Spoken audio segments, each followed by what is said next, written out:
Ladies and gentlemen, I want to tell you tonight you didn't come here by accident. You didn't tune in just to pass the time. I believe God ordered your steps because He has something specific, powerful, and personal to say to you. See, life has a way of making us feel stuck sometimes, like we've been knocking on the same door for years, praying the same prayer, waiting for that breakthrough, wondering, God, when is it going to happen? But here's what I've learned: before God opens a door, He always sends a sign. Now, you might not recognize it at first. It might not come wrapped in bright lights or loud announcements. It may come through a delay, a divine disruption, a stirring in your spirit that something is about to change. Don't ignore those moments, because when God is about to open a door, He prepares you for it with signs that whisper, get ready. I'm doing something new. So I want to speak today not just to your situation, but to your expectation. I want to stir up your faith and remind you that if you've been feeling a shift, if something in your heart is saying, I'm close to something, then you might just be standing on the edge of the very door God is getting ready to open. The unusual delays and detours are divine redirections. At first glance, they don't feel divine. They feel frustrating. They feel confusing. When you've prayed, prepared, and planned, and things still don't unfold the way you expected, it can be easy to wonder if you've done something wrong. You start to question your timing, your calling, your choices. But what if the delay isn't a denial? What if the detour isn't a disappointment, but rather a setup for something greater than you imagined? In the natural, we often think progress is measured by forward motion, by doors opening quickly, by everything falling into place neatly and predictably. But God doesn't work according to human timelines. He is not in a rush. He's not pressured by your calendar. His ways are higher, and His timing is perfect. When a door doesn't open when you expect it to, that doesn't mean God has forgotten you. It might mean He's rerouting you for a reason you can't yet see.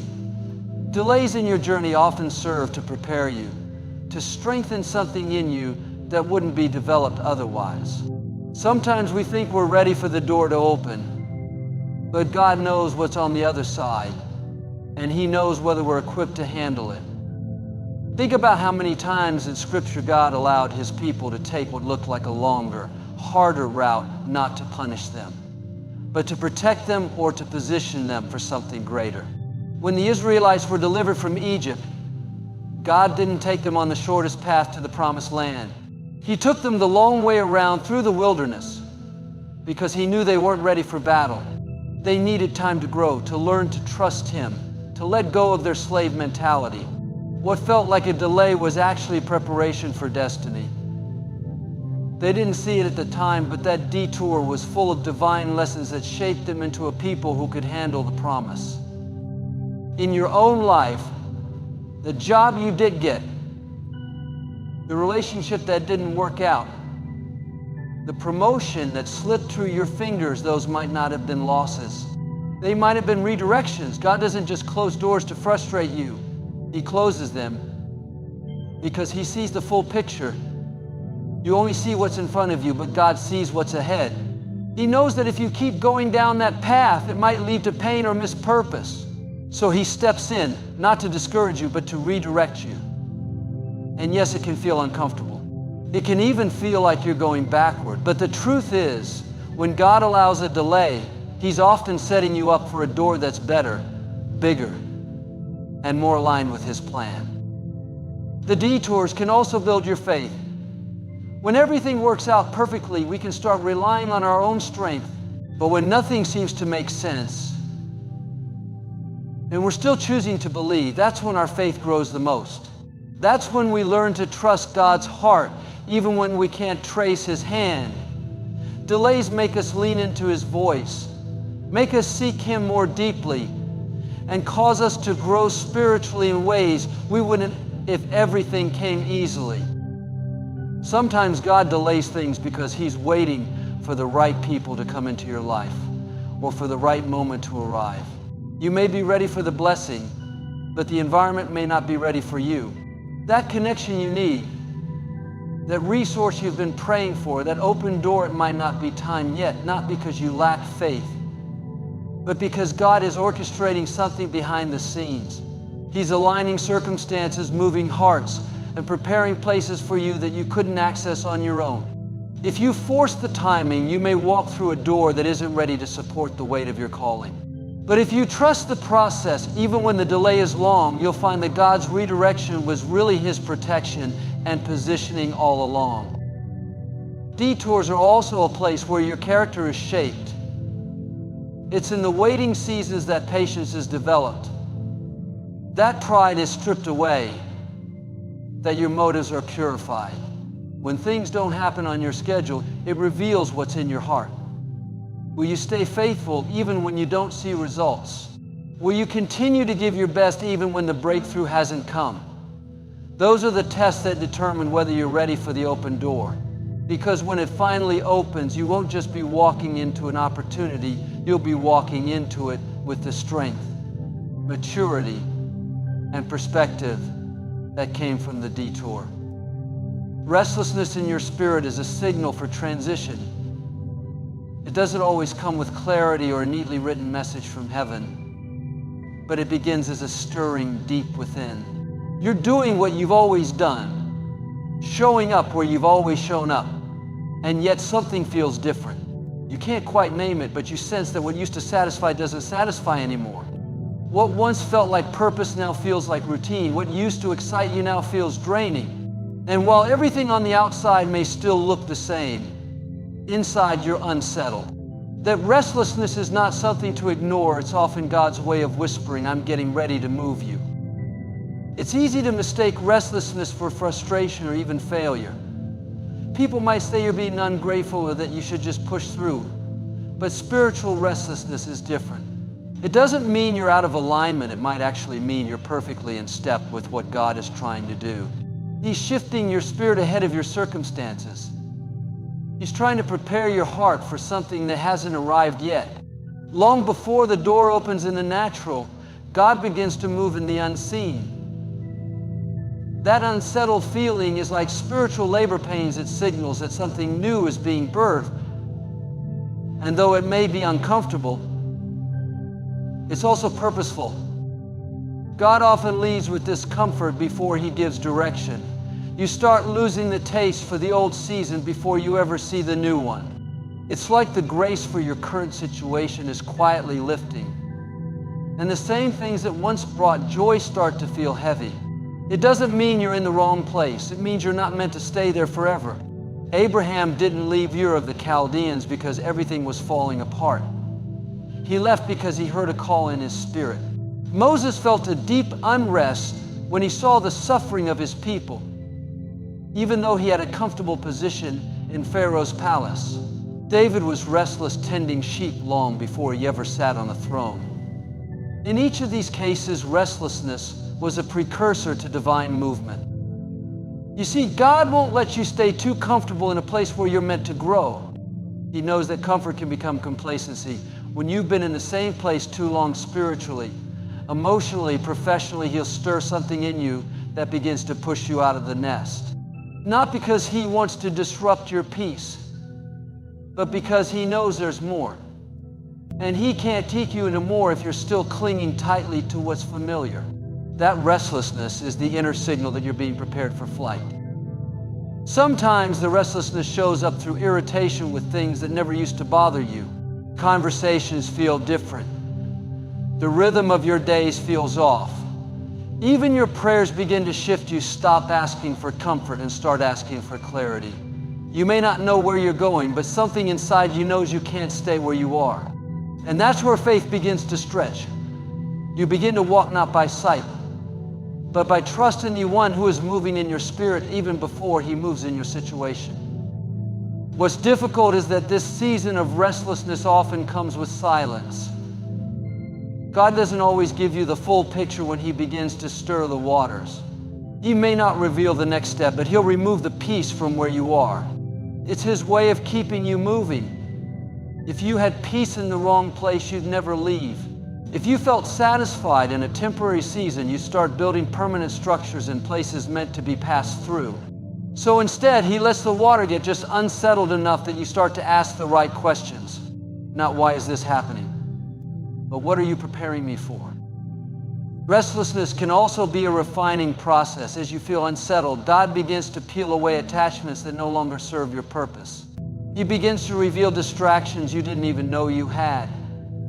He confronts areas of your identity that were rooted in past seasons so you can be free to step into the next one. It's not just about moving locations or changing assignments, it's about being transformed on the inside so you're ready to handle what He's about to release on the outside.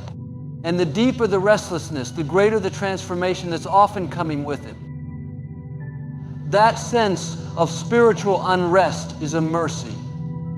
It's a reminder that you were never meant to stay stuck, to settle, or to shrink to fit the environment around you.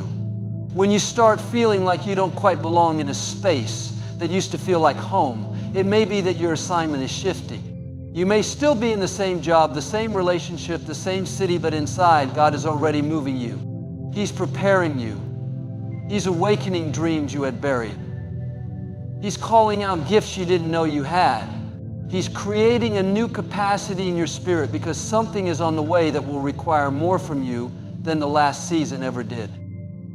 Closed doors are often protection, not rejection.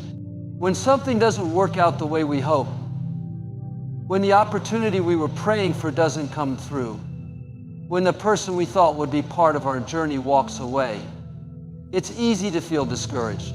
It's natural to question why, to wonder if somehow we've missed it or if God has forgotten about us. But one of the most powerful things we can learn in our walk with God is that not every closed door is a setback sometimes, it's divine intervention. We usually interpret closed doors through the lens of disappointment. We think if something didn't happen, it means it wasn't good or worse, that we weren't good enough. But that's not how God operates. He doesn't measure value the way the world does. He doesn't base your future on one failed attempt or one misconnection. Sometimes He allows a door to shut not to punish you, but to protect you from stepping into something that would delay or derail your destiny. What looks like a loss in the moment might actually be saving you from years of pain, struggle, or compromise. God sees what we cannot. He knows the full picture. We only see a fragment of what's in front of us, but God sees the trap hidden behind the opportunity.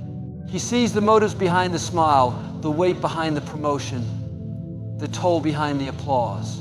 So when He closes a door, it's because He's already seeing what's on the other side, and He knows it's not for your good. And even though we may not understand it now, we have to trust that His no is just as much a part of His love as His yes. Think about it. How many times have you looked back and been thankful that something didn't work out?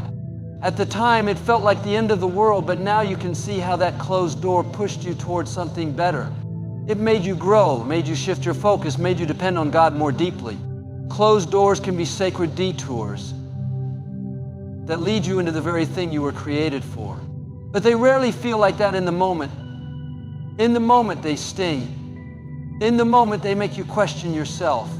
But if you hold on, if you keep walking in faith, you'll eventually see that what God kept you from was never meant to carry you to where you're going. In Scripture, we see countless examples of closed doors that led to greater purpose. Joseph was thrown into a pit and sold into slavery. Doors of comfort, family, and stability slammed shut. But it was those very closed doors that led him to the palace. Paul was prevented by the Holy Spirit from preaching in certain regions, but that redirection led him to Macedonia, where revival broke out. Jesus Himself was rejected in His hometown, but that rejection launched Him in His greater mission. Rejection in the natural often leads to redirection in the spiritual. The enemy wants you to see a closed door as the end, but God intends it to be the beginning of something new. Sometimes God closes a door because the timing isn't right. The opportunity may be good, but your readiness matters. If you walk through a door before you're prepared, you can end up crushed by the weight of something you weren't built to carry yet. So God, in His mercy, closes the door, not because the promise isn't yours, but because He's still preparing you for it. And in the waiting, He's refining your character, sharpening your discernment, and deepening your dependence on Him. When the time is right, that door or a better one will open. and you'll walk through it with the strength and wisdom you gained in the in-between. Closed doors also test your trust. They reveal whether your faith is in the door, in the God who opens and closes it. It's easy to believe when everything's going our way, but real faith is forged in the fire of disappointment. Will you still believe when the door stays shut? Will you still praise when the answer is no? That's where spiritual maturity grows. That's where you learn to say, God, I don't understand, but I trust you anyway. That kind of faith invites heaven to move in ways you couldn't imagine. When a door closes, it can feel like a dead end, but in God's kingdom, no closed door is wasted. Every no, every pause, every detour is wrapped in purpose. God isn't trying to punish you, He's trying to position you. And even though it may be painful, even though it may feel like rejection, the truth is that He's setting you up for a greater open door, one that aligns with your calling, one that won't come with compromise, one that brings peace instead of pressure, joy instead of striving. You receive unexpected encouragement from unlikely sources. It doesn't come from where you thought it would. The people you expected to support you may stay silent. The friends you believe would cheer you on might not say a word. Sometimes the ones closest to you are the last to recognize the shift happening inside of you. And yet, right in the middle of your uncertainty, God begins to send encouragement, but not in ways you expected. Not from familiar voices, but from surprising ones.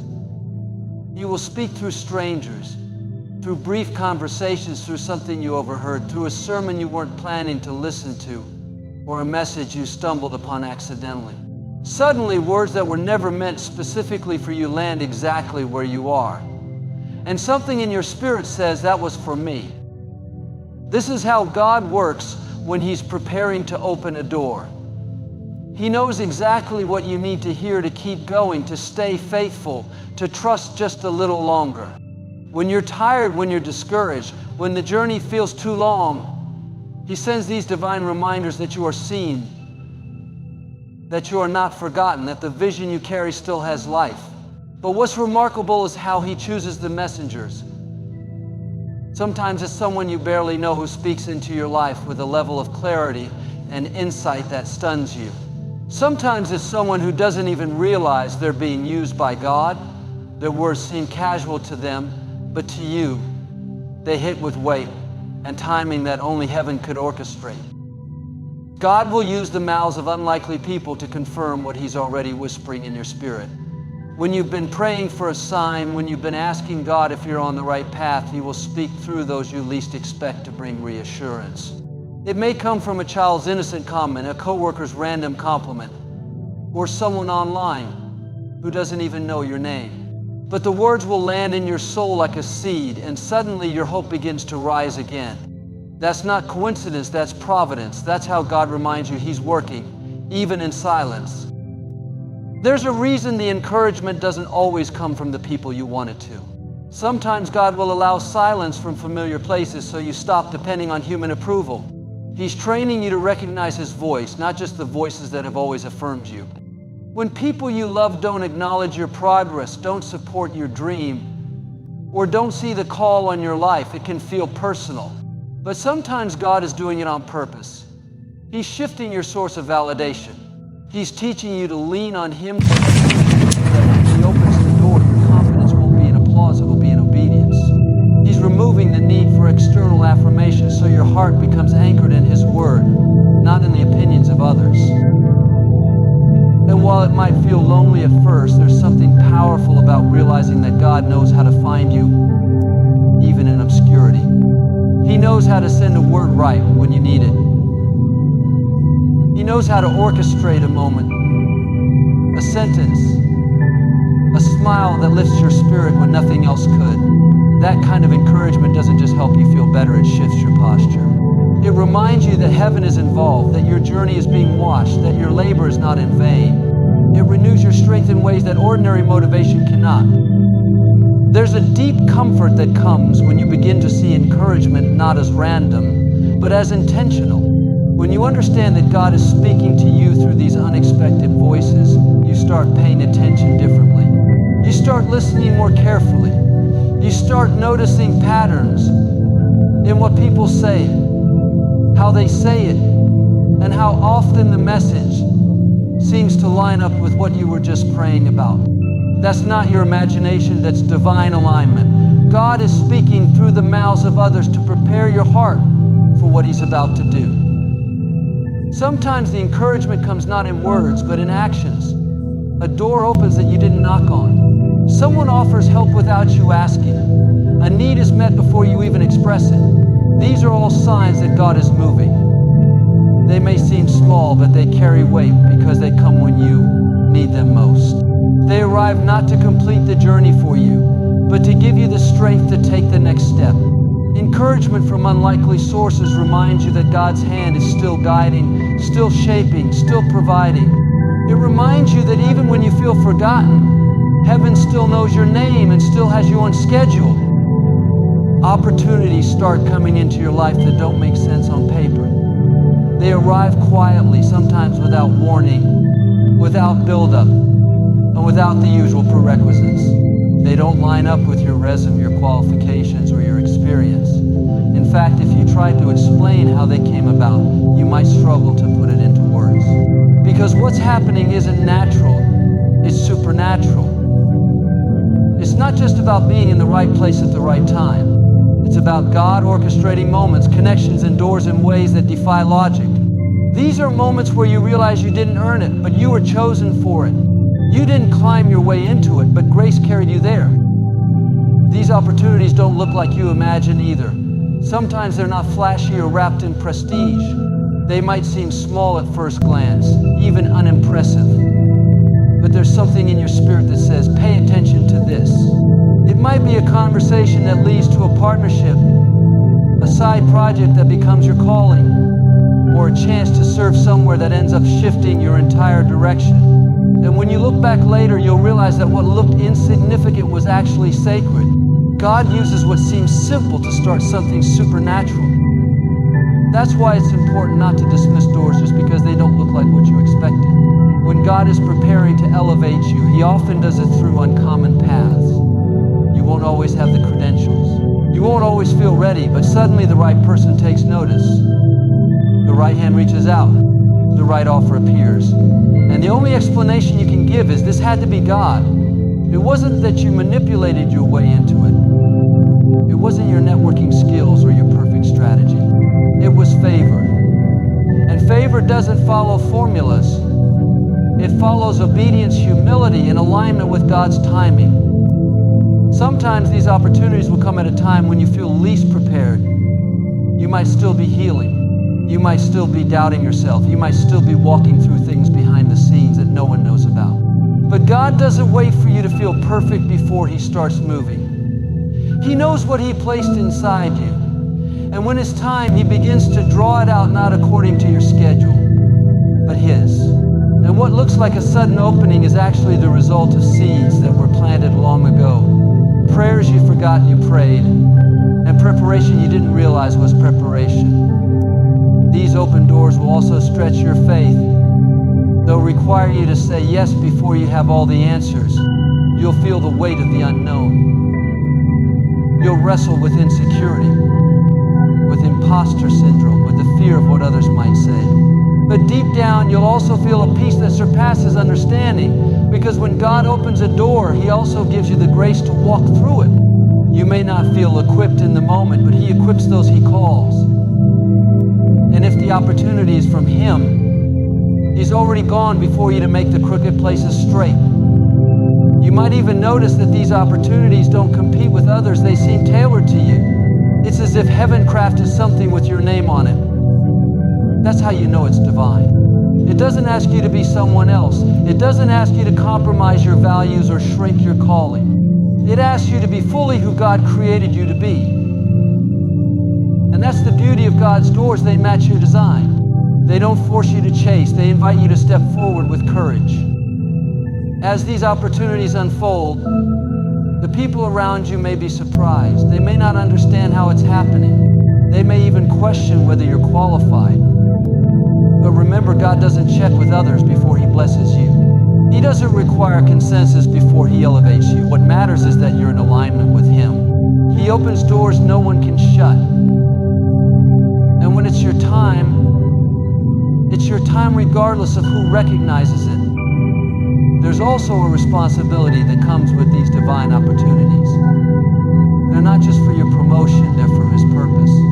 You're being given access so that you can bring light into places that need it. You're being trusted with influence so you can use it with integrity. The door isn't just about what you'll receive, it's about who you'll become as you walk through it. And even if it doesn't make sense on paper, it will make sense in your spirit. Because when it's from God, there's always a confirmation of quiet assurance that even in the unfamiliar, you are exactly where you're supposed to be. You start feeling a holy discomfort where you are. Things that used to satisfy you no longer do. Environments that once made you feel at home begin to feel tight, almost like outgrowing an old coat.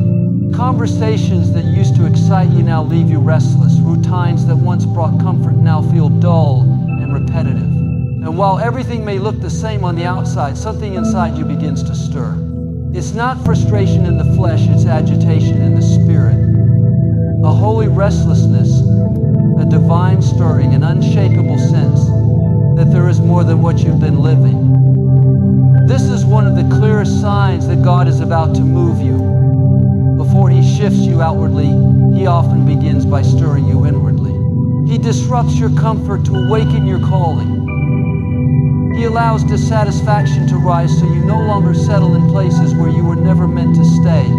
The discomfort isn't punishment, it's preparation. It's the gentle nudge of heaven saying, you're done here, not in a way that's disrespectful to your past, but in a way that honors your future. You've grown beyond this level, and now the place that once nurtured you is starting to feel like it's restricting you. This kind of discomfort is different from burnout or boredom. It's not just emotional fatigue or a bad day. It's something deeper. It's when your spirit starts craving a new level of purpose, a deeper encounter with God, a wider field of influence. You find yourself dreaming again, longing again, and at the same time, you feel the ache of staying in the same place. It's as if you're still living in the old chapter while already hearing the whisper of the next one. And that tension, that in-between space, is sacred. It's where God stretches your faith, realigns your vision, and prepares your heart for the doors He's about to open. People around you might not understand it. They might look at your life and say, you should be content, or why would you leave something stable? But they don't feel what you feel. They don't hear what you hear in your quiet time. They don't see the dreams that wake you up at night or the conviction that won't let you settle. What they see as restlessness is actually revelation. You're not dissatisfied because something's wrong. You're dissatisfied because something's right. Because God is calling you higher, deeper, further. And He often begins the journey by making your current position too small for your future purpose. This divine discomfort is also what keeps you from becoming complacent. Without it, we would camp out in temporary places and miss permanent breakthroughs. God allows the unease to push you out of comfort zones, out of familiar cycles, out of average living. It's not because where you are is bad, it's just that it's no longer where you're supposed to be. The grace that once sustained you here is lifting, and you can feel it. The excitement that once fueled your day-to-day is gone, and you're left with a quiet yearning for more and more meaning, more alignment, more impact. And while it can be disorienting, this season is crucial. Because before God opens the next door, He has to get you ready to walk through it. And part of that preparation involves loosening your attachment to the old. He'll make sure you can't romanticize what you're meant to leave. You'll close emotional loops, shift relationships, and drain the excitement out of what used to thrill you. Not to punish you, but to release you. If He lets you stay emotionally satisfied where you are, you've never moved. So He stirs your spirit to move you before He moves the scenery. This discomfort also makes you depend on Him in a new way. You can't rely on familiar rhythms, so you have to lean into His voice. You start praying more, listening more, discerning more. You start asking questions you never asked before, and in that process, your spiritual sensitivity sharpens. God uses the friction to draw you closer. He uses the tension to increase your trust. Because what's ahead won't just require more talent, it will require more trust. And He's building that now in the place of holy discomfort. This stirring isn't just a feeling, it's a signal. It's a clue that your season is shifting. You might not know where the new door is yet, but you know you can't stay where you are. You start sensing that something is about to change. You can feel momentum gathering even if nothing visible has shifted yet. You're more alert, more prayerful, more aware. Your ears are tuned to heaven in a way they weren't before. You start letting go of old habits, old mindsets, old patterns, not because someone told you to, but because your spirit is getting ready for what's next.